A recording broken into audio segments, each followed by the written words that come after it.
meantime, here following this breaking news, I'm joined in studio by Ambassador John Negroponte. During the George W. Bush administration, he served as U.S. envoy to the United Nations, to Iraq, and then as the first director of national intelligence.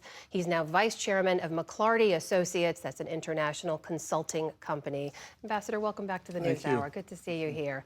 Let's just begin with your reaction to this shakeup. Does any of this surprise you? You know, honestly, with President Trump, no, I don't think so. And we went through it in his first administration. And so I kind of expected something like this to happen sometime. In what particular form, I didn't know. Well, to move Mike Waltz from National Security Advisor to UN Ambassador, help us understand the layout here. Do we see that as a demotion? Is it an ouster? How do you view it?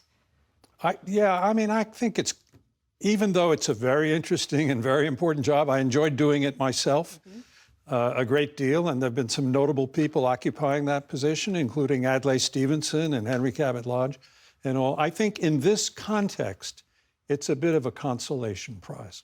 And why do you think, I mean, after the Signalgate controversy, did it feel to you like there had to be some kind of accountability within the White House? Were Mike Waltz's days numbered, in other words? I didn't know for sure, but I did pick up from some others that I knew who worked in or near the National Security Council that there was still quite a bit of turmoil and nervousness about Mr. Waltz's standing with the president. So it was in the air, if you want. And I guess the related question is, if he's now going to be moved to UN Ambassador, he does face a confirmation hearing, we assume. Does that mean he could now also face a slew of questions about Signalgate and other administration decisions in those hearings? Well, I don't know. I mean, that'll depend. He's going to make a round of consultations with the various senators, explain the situation and so forth, and hopefully that will be kept to a minimum. I can't imagine that Mike Waltz's confirmation would end up being a problem with the United States Senate. So let me ask you about Secretary of State then, Marco Rubio. He's stepping in as the interim national security advisor. He now has two huge portfolios. As you know, the National Security Advisor staff, they're all supposed to coordinate and hash out policies among a number of different agencies, state and defense and treasury and so on. Can Rubio do that, holding both jobs? How do you see that unfolding? Well, I think he'll do it with some difficulty and probably pretty long hours in each of his days. But I don't expect that to be the situation for a prolonged period of time.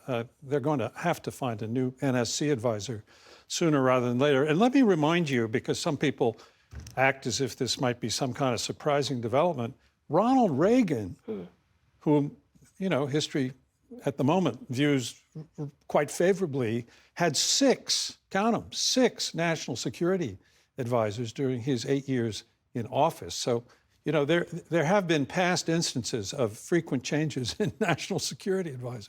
As you implied earlier, though, this is a president who, especially in his first term, was known for some of the chaos in his own team. I mean, the fact, as Nick reported, that the State Department spokesperson did not know her boss was taking over as the interim national security advisor. Embarrassing. Does that reveal anything to you about how this White House works? Well, yeah, Mr. Trump is a fairly spontaneous gentleman, and he does things on the spur of the moment. But by the way, the National Security Council that Nick, at the top of the show, described is the way it's supposed to be on paper. And by and large, over its past 70 years of existence, it's worked that way.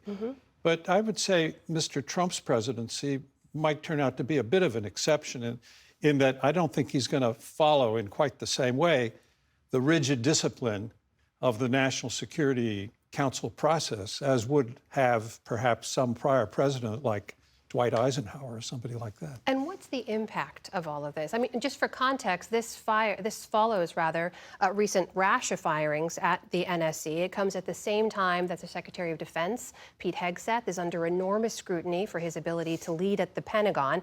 What does all of this say to you about the administration's ability to conduct and carry out foreign policy right now?